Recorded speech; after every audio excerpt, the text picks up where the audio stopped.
Welcome to Livewire, a podcast powered by Kosciusko REMC. We are a member-owned and locally operated cooperative that supplies electricity to portions of Kosciusko, Fulton, Wabash, and Whitley counties here in northern Indiana. Livewire is a program where we come together to discuss co-op matters, energy, community topics, and to communicate with KRMC members. I am your host, Laura Cini. Welcome back to another episode of Livewire. Joining us in studio today is Derek Pike, STEM Instructional Coach with Warsaw Schools. He is here to discuss his experience bringing Warsaw Elementary students to a KRMC live line demonstration. Hey Derek, how are you? Doing great. Glad to be here. Thanks for inviting me. Awesome. Thanks for coming and being willing to talk to us. Absolutely. Can you share a little bit about yourself and your role as a STEM instructional coach? Sure. I've been with Warsaw Community Schools for about 20 years, taught second grade mainly for several years. Stepped into the instructional coach role about 3 or 4 years ago. And mainly Washington became a STEM school back in 2015. I'm mainly with Madison and Washington Elementary. I'm kind of split this year to help them run their STEM program. So this was a recertification year. So this was a big year for all of us and kind of giving evidence to the Department of Education on what we do as a STEM so then they can certify us for the next 5 years. So mainly a lot of things I do is help organize like animal dissections, run Lego robotics clubs, do a lot of coding. We have a lot of engineering projects where the kids build things, but then obviously the S in STEM is science. And so getting connected with KREMC for some of their live labs and stuff has been really helpful. So teachers can do some like live hands-on things with their science standards that maybe they can't do as much in class. That's awesome. And that sounds like a really fun job. Absolutely. What do you enjoy most about it, or what's most rewarding for you? I love having the entire school, kindergarten through sixth grade. And like I said, this year I'm at Madison. So now I'm doing kindergarten, sixth grade with a new batch of kids. And I love it. I think the highlight each year is we're also connected with the Kosciusko County Soil and Water Conservation District. And so like 100% of the student body in the STEM schools get to go to some local creeks and they do water quality testing. So the kids, kindergarten all the way to sixth grade, they put on waders, get nets, and they dig around for what's called macroinvertebrates, which are like baby insects. And some of them are like pollution tolerant, some are pollution intolerant. So the kids study the creek and when they walk away, they know if the water quality in that creek is clean or unhealthy. So I think that's the highlight. That's what I like to do is just being outside and giving the kids some environmental kind of classroom activities to do. Yeah, it's great to provide those opportunities where kids can get out of the classroom and go out in the world and experience some of these things and have these hands-on learning experiences. That's really great. Definitely. And they learn better than just opening up a textbook and doing some worksheet questions. It's a lot more interesting and kind of more lasting knowledge that they remember and stuff through hands-on and actually doing the learning. Exactly. I think all of us learn better going out and actually doing something that is engaging and interesting rather than, having to sit in a classroom and open up a book and trying to study that way. Yeah, absolutely. Just like when I learned how to change the oil, I could read a book about it or a manual or watch a YouTube video, but I know my father-in-law took me out to the car and showed me how to do it. And I learned more from that like 30 minutes with him than reading a bunch of books on it or watching videos and stuff. So just like for adult life as well, we do things with our hands and live time, then we learn a lot better. Exactly. So true. How did you first learn about the live line demonstrations at KRMC and what made you interested in bringing your students to them? One of our former secretaries at Washington, she moved over to REMC, so we had a perfect connection there.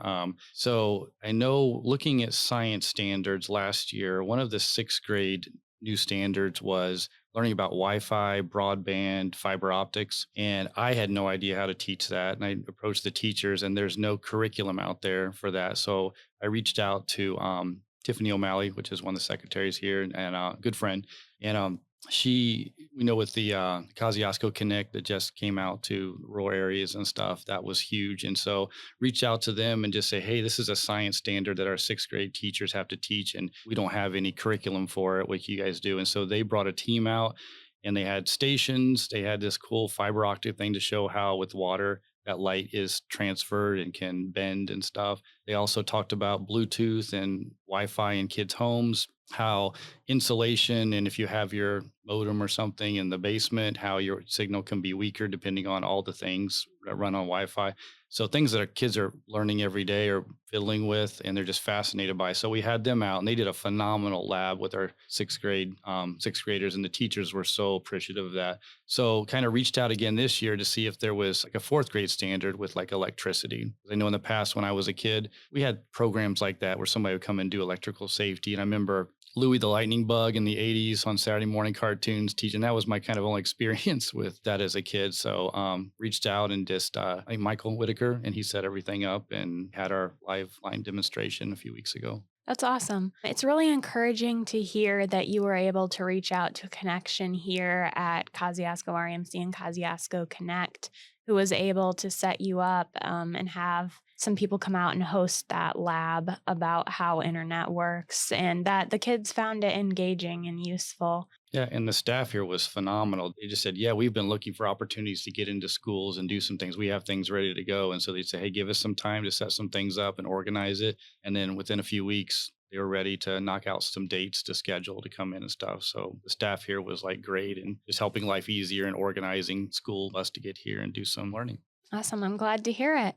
Can you describe what the live line demo is and what the students experienced during that? Yeah, goodness. When I got here in the morning, when we were waiting on the buses, I was just blown away by just in their warehouse. They just had this massive trailer with some mock power lines, but they were the real deal. They were plugged in, had electricity in them. So they had things taped off so the kids could sit in a safe distance away from it. But man, when they were, I think the highlight was, I can't remember the squirrel's name, but they had a little stuffed squirrel. Chip, I Yeah. think. They had him on a big pole, and they just showed that like very high percentage of power outages is caused by squirrels running around and touching two wires at the same time. So man, they popped him, and it was a loud noise. The kids went crazy, and then they did it with some branches as well. So just talking about electrical safety, but how electricity works, and then if the power goes out in your house, a lot of people think the problem is right in their front yard. But that's something I learned is that sometimes they have to drive half mile, quarter mile down the road to find where the problem is and stuff. So just a lot of good information just for safety, how electricity works and how those linemen get our stuff going in the middle of the night when we have problems. Yeah, and that's information and lessons those kids can carry into adult life when someday they own a house and the power goes out and they know, hey, the lineman might have to drive through the whole neighborhood to find the problem, to fix it. Exactly. That's awesome. Why do you think these hands-on demonstrations like these are effective for teaching kids about electric safety? Well, in a general sense, that is, I think, the perfect thing about STEM education is that it's a lot of hands-on. Kids are up out of their seats. They're working in groups. They're collaborating, communicating. They're working on 21st century skills. One reason we have them do like projects together is that when you're in the workforce, you're not usually just by yourself at a desk or a cubicle or like in class doing a worksheet or a test all by yourself. A lot of times you're responsible for getting a job done. Maybe one person's a project manager, one person's doing a spreadsheet, one person's putting Google Slides for a presentation together. And then, hey, we're going to meet on next Wednesday at 2:00 and we're going to go present to our boss or whatever. So everybody has a piece to do. So I have things where the kids are working on hands-on, where we give them roles and responsibilities. So one person gets the materials, one person is the leader, one person watches the time, just showing that each person does a job, and then it's all hands-on working together, sharing a project and stuff. So kind of, I guess in a nutshell, that's what any kind of getting the kids up out of their seat, away from just textbook learning, but actually living it and seeing it, coming to a visit here at actually the place that does it was huge as well. And I think we'll talk about this later, but another thing that I'm responsible for teaching children is STEM careers. And so, I feel like this is working with electricity and stuff and it's science, whether you're a lineman or the front desk person or the IT person, these are all kind of STEM careers and they all have different roles and stuff. So trying to make a mock environment for students in the classroom to mirror the kind of jobs they'll have someday. Yeah, I think it's awesome that these kids are getting out of the classroom and seeing firsthand the careers that they can grow up and have and getting to see those firsthand so they get a good idea of what those careers involve and what they entail. And teaching them those collaboration skills is really important. Yeah, definitely. What are some of the key safety lessons that you have seen your students take away from the live line demonstration? I think the biggest thing is instilling in kids a healthy respect for electricity. When you say electricity, kids are like, oh, electrocution. And, they think it sounds cool, but scary at the same time. So just knowing that this is a power and it's real and it's something we can't live without, but it's also extremely dangerous too. So just educating children on, hey, that electricity is harnessed somewhere in your house with your power box or your outlets or your plugins and stuff. So just knowing that it's important to understand we can't plug too many things in one bedroom. If you have a space heater and a fan going and your switch and all this stuff, then it can blow a circuit. And that's the reason why, and just staying away from those and stuff. So I think the biggest thing is just educating them on how electricity is created, what it does for us, but also the safety component, I think, is the major reason we wanted to bring them in and learn about it as well. Yeah, I agree. It's one thing to think of electricity as, oh, some little sparks you might see here and there, like you get an electric shock off a blanket, versus you come to a live line demo and you see like a ball of fire or hear like this loud explosion sound to realize that the electricity in the power lines is much more powerful and much more dangerous than you might think if you didn't come and see it firsthand. Exactly, because you don't want them to learn the hard way. When mommy says, "Don't touch the stove because it's hot," and oh, I'll find out for myself, and then they hurt themselves. But just seeing the blast of electricity, it's almost like they were in shock, and then they relaxed and laughed. But they still kind of held that healthy fear of electricity, which they need to see at a young age too. Exactly. Which that kind of answered my next question a little bit. How do students typically react to seeing high voltage electricity? And what are those memorable moments from the presentation? Yeah, I think like I go back to the squirrel. Yep. They when it popped, it's like you heard everybody yell, and then it was silent, and then there was like a kind of a relief, and then giggling and do it again, and that was a testament to the guys that put that together. Is I don't know, they were all men out there, but it's like, hey, if I was a little boy or a little girl, what would I like to see up here? Not just me up lecturing and pointing to things, but actually hearing some pop and some snap and the branches smoking and stuff like that. So yeah, that was definitely the highlight. Yeah, our linemen definitely do a fantastic job putting that presentation together, making it engaging for kids. They really do a good job. Yeah, And we're I agree. grateful for them. Yeah, I'd like to get some more schools going, and I reached out about them coming back and doing the Wi-Fi broadband thing that they did last year. So I think that's kind of in the works as well. Oh, that's So, awesome. yeah. So hopefully, looking forward to a healthy partnership between KRMC and Warsaw Community Schools in the next few years and stuff, just helping reach all kids at some point. Yeah, and we love having schools do their field trips here and bringing the students out. We love going to the schools and presenting because we're a cooperative. One of our core values is concern for community, so we're always looking for ways that we can invest in community and in our youth. And when we came out and did the broadband and Wi-Fi presentation, what were the big takeaways for kids then? What did they learn about the internet that they applied to their everyday life? I think one thing that was cool is that they had I can't remember what it was, but the lady put aluminum foil over it, and they had a meter testing the power of the Wi-Fi, and then they put like fiberglass like insulation over it and maybe wood or something to block it. And so the kids wrote down and did some kind of like science numbers on, I can't remember how many decibels or something of Wi-Fi. So there wasn't one station that was better than the other. They rotated to 3 different stations, and they were all like mind blowing. And I told them to talk maybe about Bluetooth as well, because obviously, when I grew up, everything was plugged in, and it's a mystery to me how I can play something on my phone through my car and with no wires or anything. So I think that was a highlight for kids to know just how their Bluetooth speakers work and things like that. Yeah, that's fantastic. And I think that is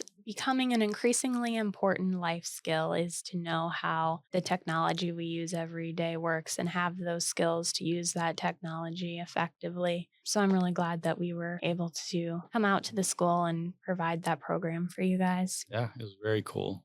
How do parents and teachers usually respond to our live demonstration or to the internet presentation that we did? Do they also get a lot out of it and feel like it provides good quality information to their students? I would assume so. Since I don't have a classroom, I didn't get a lot of like a direct feedback, but I know I posted Madison and Washington's events on Facebook, and I know we had like, I would say 30 to 40 likes and thumbs up and stuff. So I know teachers were approached to. We sent them an email and just say KRMC wanted some feedback on like what you like and what could improve on. And several of the teachers said one thing that RMC could do next year is being in that warehouse. The kids were fascinated by all the vehicles and all the trucks, and almost all of them really wanted to go get closer and look at them. I know that wasn't in the plans and stuff, but when they came back, a lot of teachers said, "Can we go back and look at the trucks or the bucket truck and all and stuff?" So I think that they passed that information along, and that might be a part of it next year. Is after the live demonstration, after the career talks, and maybe just walking around and explaining what the trucks are and stuff. So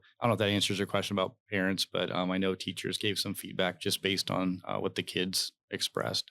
That's really interesting to hear, and that makes sense that the kids come into the warehouse. They might never have been in a warehouse of that size with that type of equipment before.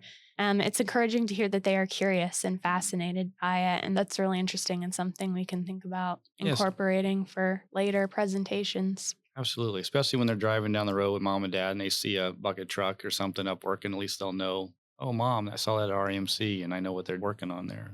hmm Have you heard of any stories or situations where students have applied what they have learned at the Liveline demo to a real life situation? Not at the moment. Like I said, without having a classroom and being with the fourth graders, not a lot. I know that's the goal. The goal is not to just learn it and go back to class, talk about it, and be done with it, but take that knowledge back home and maybe around the dinner table, talk to mom and dad about what they did and what they learned, and maybe mom or dad can further that and talk about some electrical appliances and things in the house, things that they have. So, yeah, that's the ultimate goal is not just educating the kids, but also them bringing that experience home and talking to little brothers and sisters and stuff about it. So, no, I haven't heard anything directly, but like I said, I kind of jump around from classes to classes a lot. That makes sense. And obviously, the information the kids learn at these presentations, they share with their family. And so that information spreads.